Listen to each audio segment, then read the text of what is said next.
Hello friends, అందరికీ కూడా happy Ugadi and advance Eid Mubarak. రేపే అనుకుంటా పండగ. సో ఈ ఉగాదిని పునస్కరించుకొని ఫస్ట్ అయితే నేను ఉస్తాద్ భగత్ సింగ్ సినిమాని అయితే చూడడం జరిగింది. ఒక్కసారి ఉస్తాద్ మూవీ ప్రొడ్యూసర్ అని చెప్తున్నా వినండి. దురంధర్ సినిమా నేను 3 సార్లు థియేటర్లో చూశాను. దురంధర్ నేను ఈ మధ్యకాలం చూసిన one of the best film అది విన్నారు కదా, ఏనే ఎలివేషన్లు ఇస్తాడు. దురంధర్ అనేటటువంటిది తోపు సినిమా, హైప్ సినిమా, ఆ సినిమా ఈ సినిమా అని చెప్పి ఆయన హైప్ ఇచ్చినప్పటికీ సొంత ప్రొడ్యూసరే. ఇంత మట్టికి ఎవరు కూడా ఇలా హైప్ ఇచ్చి ఉండరు. అపోనెంట్గా వచ్చినటువంటి సినిమాల గురించి కూడా మాట్లాడరు. ఎలాంటిది ఉస్తాద్ భగత్ సింగ్ ప్రొడ్యూసర్ ఈ రేంజ్లో ఎలివేషన్లు ఇచ్చినా కానీ నాకు దురంధర్ కన్నా ఉస్తాద్ భగత్ సింగ్ సినిమా ఇంట్రెస్ట్ వచ్చి మన తెలుగు సినిమా అనేటటువంటిది అయితే నేనైతే ఉస్తాద్ భగత్ సింగ్ సినిమాకి అయితే వెళ్ళడం జరిగిందనమాట. సినిమా చూస్తున్నప్పుడు నా ఫీలింగ్ చెప్పాలంటే ఫస్ట్ హాఫ్ చూస్తున్నప్పుడు ఓకే అనిపించింది. సెకండ్ హాఫ్ అయితే దెబ్బేసిండు భయ్య, గట్టిగా దెబ్బేసిండు. మామూలు దెబ్బ కాదు, అది తేరుకోలేనటువంటి దెబ్బ.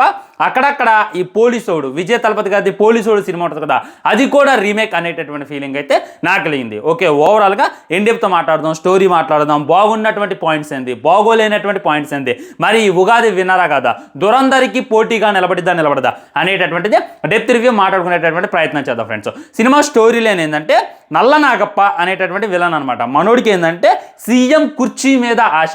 ఎప్పుడెప్పుడు ఆ సీఎం కుర్చీ ఎక్కాలా, ఆ పదవి అనుభవించాలా, మొత్తాన్ని రాష్ట్రాన్ని దున్నేయాలా, దేశాన్ని నాశనం చేయాలా అనేటటువంటిది మనోడికి చిన్నప్పటి నుండి ఆశ అనమాట.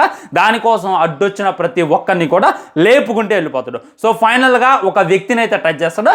ఆ వ్యక్తి వెనకుంది ఎవరో కాదు, మన ఉస్తాద్ భగత్ సింగ్ అనమాట.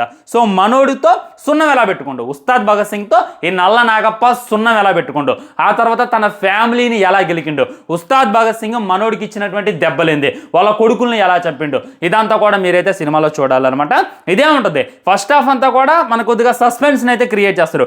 ఏం జరిగిద్ది అనేటటువంటి క్యూరియాసిటీని ఎలా క్రియేట్ చేస్తే సెకండ్ హాఫ్ లైక్ ఇంటర్వెల్కి వచ్చేసరికి కొద్దిగా ఇంట్రెస్ట్ని అయితే క్రియేట్ చేస్తారు. అండ్ ఇంటర్వెల్ తర్వాత కూడా సినిమా పర్లేదురా మెట్లెక్కిందని అని అనుకుంటాం, కానీ సెకండ్ హాఫ్ అయితే పూర్తిగా దెబ్బేసిండు అనేటటువంటి ఫీలింగ్ అయితే నాకు కలిగింది అనమాట. సినిమాలో బాగున్నటువంటి ఎలిమెంట్స్ ఏంటంటే పవన్ కళ్యాణ్ గారు నిజంగా ఫ్యాన్స్కి అయితే ఇది ఒక ఫీస్ట్ అని చెప్తా. ఆ స్వాగ్ అయినా, నడకైనా, టీ షర్ట్ వేసుకునేటదైనా, లుంగి కట్టుకునేటటువంటిదైనా, ఆ పాత బస్తీలో బొట్టు పెట్టుకొని చేసేటటువంటి ఫైట్ అయినా, ఆ గన్తో కాల్చేటటువంటిదైనా, ఆ డైలాగులైనా, ఇది భగవద్గీత దమ్మున్నోడు దాటొచ్చు అనేటటువంటివి. ఇంకా భగవద్గీత యుద్ధం మొదలయ్యాక ఇదైందే, యుద్ధం మధ్యలో వచ్చిందని యుద్ధం ఆపమని చెప్పలేదు అని చెప్పి ఒక్కొక్క డైలాగ్ వేసేదైతే నిజంగా గూషన్స్ అయితే తెప్పించే. ముఖ్యంగా పవన్ కళ్యాణ్ గారి స్వాగ్ మామూలుగా లేదనమాట. చాలా అంటే చాలా బాగుండి, చాలా ఇదిగా కూడా చూపించిండు, కొత్తగా కూడా మనకు చూపించిండు. అంటే బోర్ అనిపిద్దు. ఇప్పటిదాకా పవన్ కళ్యాణ్ గారు చూసుకున్నట్లయితే చాలా సినిమాల్లో యూనిఫామ్ వేశారు. గబ్బర్ సింగ్ వేశారు, సర్దార్ గబ్బర్ సింగ్ వేశారు, భీమ్లా నాయకులు వేశారు. ఈ విధంగా చాలా సినిమాల్లో పోలీస్ యూనిఫామ్ వేస్తూనే ఉన్నారు. అయినా ఈ సినిమాలో కూడా అదే యూనిఫామ్, కానీ మనకైతే కొద్దిగా కొత్తగా అయితే చూపించేటటువంటి ప్రయత్నం చేసిండు. దాంట్లో తొంక పెట్టేది లేదు. ఆ స్వాగ్ అయినా, ఆ డైలాగులకైనా, ఆ స్క్రీన్ ప్రెజెన్స్కైనా నిజంగా నేనైతే టేక్ అవే ఇస్తాను. ముఖ్యంగా పవర్ స్టార్ పవన్ కళ్యాణ్ గారు వన్ మ్యాన్ షో. మన ఓజీ సినిమాలో పవన్ కళ్యాణ్ గారు ఎంతసేపు కనపడ్డారు అనేటటువంటి దానికైనా ఈ సినిమాలో అయితే ఆయన ఎక్కువసేపు కనపడుతున్నారు. ఈ సినిమాలో డైలాగులు కూడా చాలా బాగుంటాయి అనమాట. వచ్చేటటువంటి ప్రతి మాట కూడా తూటాల్లా ఉంటుంది. ఆ డైలాగులకి అయితే వంక పెట్టేటటువంటిది లేనే లేదు. ఓన్లీ నాకైతే పవన్ కళ్యాణ్ గారు స్వాగు, పవన్ కళ్యాణ్ గారు అయితే బాగా నచ్చారనమాట. ఇంకా నచ్చింది ఏంటంటే విలనిజం, అక్కడక్కడ ఓకే అనేటటువంటి ఫీలింగ్ కలిగింది. అండ్ ఆ సాంగ్స్ అనమాట, మధ్యలో రం పం పం దెక్కులెంగే సాలా చూసినంలే చాలా, ఆ సాంగ్లో వేసేటటువంటి డ్యాన్స్ అయినా వైబ్ అయినా బాగుంటుంది. కాలరెత్తర సాంగ్ ఏదైతే ఉందో మనకి యూట్యూబ్లో వింటున్నప్పుడు అంత వైబ్ అనిపించలే, కానీ థియేటర్లో వింటున్నప్పుడు ఒక వైబ్ వచ్చింది, ఒక ఊపు వచ్చింది అనమాట. అండ్ మెడ ముట్టుకుంటే తొడగొట్టినట్టే సాంగ్ని అయితే తీసేశారు. లేదనమాట, మరి అది ఎందుకు లేదు అనేటటువంటి విషయం నాకు కూడా అర్థం కాల. అది కూడా సరైనటువంటి ప్లేస్మెంట్లో పెట్టినట్టయితే చాలా అంటే చాలా బాగుంటుంది. మరి దాన్ని ఎందుకు పెట్టలేదు అనేటటువంటి హరిశంకర్ గారికి తెలియాలన్నమాట. పవన్ కళ్యాణ్ గారు బాగున్నారు, సాంగ్స్ బాగున్నాయి. అండ్ రాశి ఖన్నా, నాకు తెలిసి ఈ రాశి ఖన్నా ఈ సినిమాకి మెయిన్ మైనస్ అయిద్దాం అనుకున్నాను, కానీ తను ఉన్నంతసేపు కొద్దిగా కామెడీగా ఉంటుంది. పవన్ కళ్యాణ్ గారి మధ్య ఉండేటటువంటి డైలాగులు కూడా కొద్దిగా వినేలాగా ఉంటాయి అనమాట. తను ఫస్ట్ హాఫ్లో ఉంటుంది, సెకండ్ హాఫ్లో అయితే మనకి ఎక్కడ కనపడదు. ఇవి అనమాట సినిమాలో ఉన్నటువంటి మేజర్ 3 ప్లస్ పాయింట్లు. మరి సినిమాలో ఉన్నటువంటి మైనస్లు చాలా ఉన్నాయి భయ్య. చాలా అంటే చాలా ఉంటుంది, ఒక ల్యాగ్ అయిపోద్ది అనమాట వీడియో. అన్ని మైనస్లు అయితే ఈ సినిమాలో పెట్టారు. మెయిన్ మైనస్ వచ్చేసి బ్యాక్గ్రౌండ్ స్కోర్. నిజంగా తమనైతే గట్టిగా దెబ్బేసిండు. ఓజీకి ఆ రేంజ్లో బ్యాక్గ్రౌండ్ స్కోర్ ఇచ్చే, మరి దీనికి ఏమైంది అనేటటువంటి ఫీలింగ్ అయితే నాకు కలిగింది అనమాట. విలన్ యొక్క కొడుకునైతే చంపడానికి వస్తారు ఉస్తాద్ భగత్ సింగ్. ఆ టైంలో పాత బస్తీలో ఉన్నటువంటి మిజాబాయ్ ఉస్తాద్ భగత్ సింగ్ని వీడియో కాల్ చూస్తారు. ఆడు భయపడతారు అనమాట. ఆడు భయపడే కాడ సరైనటువంటి బ్యాక్గ్రౌండ్ మ్యూజిక్ పడుంటే మట్టి మట్టికి నిజంగా థియేటర్లో శవాలు లేసేరా అనేటటువంటి ఫీలింగ్ కలిగింది అనమాట. మెయిన్ అదే. ఎంట్రీ అప్పుడు కూడా మ్యూజిక్ సరిగ్గా పర్లేదు, ఇంటర్వెల్ అప్పుడు కూడా మ్యూజిక్ సరిగ్గా పర్లేదు, క్లైమాక్స్ అప్పుడు కూడా మ్యూజిక్ సరిగ్గా పర్లేదు. మెయిన్ దెబ్బ ఈ సినిమాకి ఏదైనా ఉంది అని అంటే బ్యాక్గ్రౌండ్ స్కోర్. సరైనటువంటి రీతిలో బ్యాక్గ్రౌండ్ స్కోర్ అయితే తమని ఇవ్వలేకపోయిండు. ఎందుకంటే ఎగ్జాక్ట్లీ తనకి 1 వీకే టైం ఇచ్చారు. ఈ 1 వీక్లో తను ఏమంతా బ్యాక్గ్రౌండ్ మ్యూజిక్ ఇవ్వగలుగుతాడు. నాకైతే బ్యాక్గ్రౌండ్ మ్యూజిక్ ప్యూర్ డిసప్పాయింట్ చేసింది. ఓజీ రేంజ్లో ఉండాలి అని చెప్పి నేను కోరుకోవాలి. కనీసం ఓజీలో ఒక 20% మ్యాచ్ చేసినా కానీ చాలా అంటే చాలా బాగుండేది. అదైతే దెబ్బేసింది అనమాట. ఇంకోటి ఏంటంటే స్టోరీ లైన్. ఇదే ఈ సినిమాకి మెయిన్ మైనస్ అని చెప్తాను నేను. ఎందుకంటే ఇన్నటువంటి స్టోరీయే భయ్యా.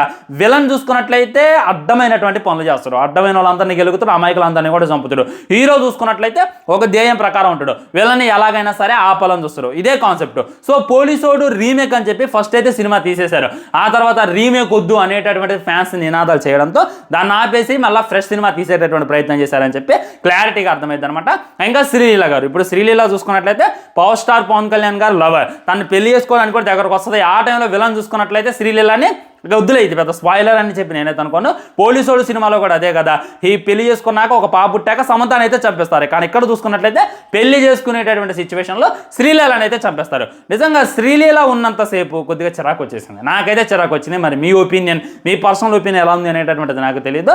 బాగాలేదన్నమాట. శ్రీలీల గారు అంతా ఇది చేసినట్టు అనిపించలేదు. తన యాక్టింగ్ కూడా ఇదైంది, అంటే ఓవర్ యాక్షన్ అనేటటువంటి ఫీలింగ్ అయితే నిజంగా కలిగింది. లాస్ట్లో తన్ని చంపేస్తారు. చంపేసినప్పుడు ఇప్పుడు ఎలాగైనా సరే అప్పుడు దాకా హీరోతో ఉన్నటువంటి ఒక క్యారెక్టర్, హీరోయిన్ చనిపోయింది, మెయిన్ లీడ్ చనిపోయింది అంటే మనకి ఎలా ఉండాలి, ఆ భావోద్వేగం ఎలా ఉండాలి, ఆ సీన్లు ఎలా ఉండాలి. కానీ దాన్ని అయితే హరీష్ శంకర్ ఇచ్చేయలేకపోయిండు. అక్కడ ఎమోషన్ సీన్ సరిగ్గా ఇవ్వలేకపోయిండు. ఎమోషన్ సీన్లో కట్ చేస్తున్నాను అనమాట. ఇప్పుడు హీరోయిన్ చనిపోయింది అనగానే ఓజీ సినిమాలో ఎలా ఏడుస్తారు పవన్ కళ్యాణ్ గారు, ఇక్కడ కూడా అలా ఏడవాలి, అలా ఎమోషనల్ కావాలి. అక్కడైతే సీన్ కట్ చేసిండు. ఇక్కడ నన్నైతే బాగా అంటే బాగా డిసప్పాయింట్ చేసిన అనమాట. మెయిన్ ఏంటంటే శ్రీలీల గారు ఈ సినిమాకి మెయిన్ మైనస్ అని చెప్తా. తనే హీరోయిన్, తనే అయితే మైనస్ చూపించారు. తన యాక్టింగ్ అయితే అసలుకే బాగాలేదన్నమాట. ఇది ఫస్ట్ పాయింట్. ఆ తర్వాత స్టోరీ లైన్ అనేటటువంటిది బాగాలేదు, బ్యాక్గ్రౌండ్ స్కోర్ అనేటటువంటిది బాగాలేదు. ఫస్ట్ హాఫ్లో 2-3 సీన్లు అయితే ఓకే అనిపిస్తాయి అనమాట. పర్లేదురా సినిమా మెట్లు ఎక్కింది అనేటటువంటి ఫీలింగ్ వస్తుంది. సెకండ్ హాఫ్లో కూడా కొన్ని సీన్లు ఎక్కేటటువంటి ఫీలింగ్ కలిగింది. మళ్ళీ లాస్ట్కి వచ్చేసరికి సినిమాని అయితే పడుకోబెట్టేటటువంటి ప్రయత్నం చేసిండు మన హరీష్ శంకర్. ఒక్క మొక్కలో చెప్పాలి అని అంటే ఈ వచ్చినటువంటి ప్రతి క్యారెక్టర్ కూడా హీరోకి డబ్బా కొట్టింది. ఇది మనం ఎన్ని సినిమాలో చూడలేదు భయ్య. హరిహర వీరమల్లు అదే కదా, బ్రో మూవీ అదే కదా. బ్రో మూవీలో ఏంది, పవన్ కళ్యాణ్ గారు నడుస్తుంటే ఆయన ప్రీవియస్ సాంగ్స్ అన్ని కూడా ప్లే అవుతూ ఉంటాయి. అందుకే కదా సినిమా ఎవరికి నచ్చలేదు, అందుకే కదా ఆ సినిమాని అంతా ఇచ్చేయలేకపోయారు. ఇందులో కూడా అదే, పవన్ కళ్యాణ్ గారు వస్తుంటే ఆయన పాత సినిమాలో ఉన్నటువంటి సాంగ్స్ అన్ని కూడా ప్లే అవుతూ ఉంటాయి. అక్కడక్కడ ఖుషి రెఫరెన్స్లు. ఖుషిలో చూసుకున్నట్లయితే భూమిక తినుకుంటా భూమిక పవన్ కళ్యాణ్ గారు తింటూ ఉంటారు అనమాట. అప్పుడు భూమిక యొక్క స్పూన్ పవన్ కళ్యాణ్ గారు స్పూన్ కింద పడేది, అంటే పవన్ కళ్యాణ్ గారు నటించి మన భూమిక స్పూన్ లాక్కొని తింటారనమాట. ఆ సీన్ మీకు గుర్తుందా లేదు, అది మాస్టర్ పీస్. దీన్ని ఇక్కడ శ్రీలీలానే పవన్ కళ్యాణ్ గారిని పెట్టి రీక్రియేట్ చేసేటటువంటి ప్రయత్నం చేశారు. ఇది మరీ దారుణం అనిపించింది అనమాట. ఇలాంటి మంచి సీన్లు మీరు ఎందుకు చెడగొడతారా అనేటటువంటి ఫీలింగ్ కూడా నాకు కలిగింది అనమాట. ఇంకా కొన్ని రెఫరెన్స్ సీన్లు ఉన్నాయి. అదేంటంటే మన గబ్బర్ సింగ్ రెఫరెన్స్లు ఇవ్వటం, అవి ఓకే అనిపిస్తుంది. సాంగ్స్ వస్తాయి అనమాట. మా నా సే అనేటటువంటి సాంగ్, ఇది ఏ సినిమాలో తెలియదు, మొత్తం శ్రీలీల ఉన్నప్పుడు ఈ సాంగ్ అయితే నింపేటటువంటి ప్రయత్నం చేశారు. కొద్దిగా కొత్త సాంగ్ కంపోజ్ చేయొచ్చుగా అనేటటువంటి ఫీలింగ్ అయితే నాకు కలిగింది. ఇది అనమాట ఓవరాల్గా రివ్యూ. మీరు కల్ట్ ఫ్యాన్ అయితే, మీరు డైహార్డ్ అభిమానులు అయితే మీరు పక్కా ఎంజాయ్ చేస్తారు, దాంట్లో డౌటే లేదు. మాకు దమ్ము ఉండాలి, పొటెన్షియాలిటీ ఉండాలి, సినిమాలో తోపు లెవెల్ ఉండాలి అంటే మట్టుకే మీరు డిసప్పాయింట్ అవుతారు. ఇది అనమాట ఓవరాల్గా చెప్పేది. ఛానల్ సబ్స్క్రైబ్ చేసుకొని వీడియో లైక్ చేయండి, వీడియో దగ్గర షేర్ చేయండి. పవర్ స్టార్ పవన్ కళ్యాణ్ గారు మన తెలుగు సినిమా, హిందీ సినిమా ముందు మన తెలుగు సినిమా తక్కువ కాకూడదు అని చెప్పి నేను చాలా అంటే చాలా పాజిటివ్స్ ఎతికి మరి మీ ముందు ఉంచేటటువంటి ప్రయత్నం చేస్తాను. ఇది మట్టుకి ఫైనల్గా చెప్పేది. బాయ్ నమస్కారం.